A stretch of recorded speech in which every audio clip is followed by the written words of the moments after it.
प्राच्यां रक्षतु मे तारा कामरूपनिवासिनी। आग्नेयां षोडशी पातु याम्यां धूमावती स्वयं। नैऋत्यां भैरवी पातु वारुण्यां भुवनेश्वरी। वायव्यां सततं पातु छिन्नमस्ता महेश्वरी। कौबेर्यां पातु मे देवी श्रीविद्या बगलामुखी। ईशान्यां पातु मे नित्यं महात्रिपुरसुन्दरी। ऊर्ध्वरक्षतु मे विद्या मातङ्गी पीठवासिनी। सर्वतः पातु मे नित्यं कामाख्या कलिका स्वयं। ब्रह्मरूपा महाविद्या सर्वविद्यामयी स्वयं। शीर्षे रक्षतु मे दुर्गा भालं श्रीभवगेहिनी। त्रिपुरा भ्रूर्युगे पातु शर्वाणी पातु नासिकां। चक्षुषी चण्डिका पातु श्रोत्रे नीलसरस्वती। मुखं सौम्यमुखी पातु ग्रीवां रक्षतु पार्वती। जिह्वां रक्षतु मे देवी जिह्वा ललनभीषणा। वाग्देवी वदनं पातु वक्षः पातु महेश्वरी।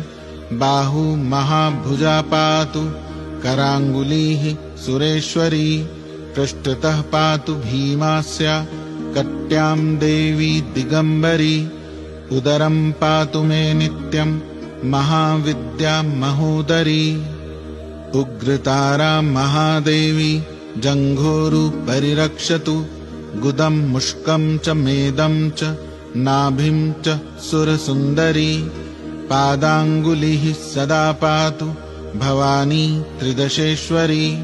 रक्तमासास्ति मज्जादीन पातु देवी शवासना। महाभयेषु घोरेषु महाभयनिवारिणी। पातु देवी महामाया कामाख्या पीठवासिनी।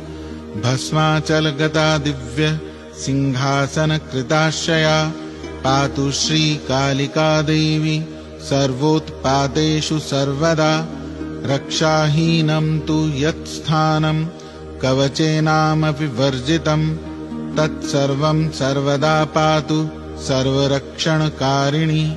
इदं तु परमं गुह्यं कवचं मुनिसत्तं।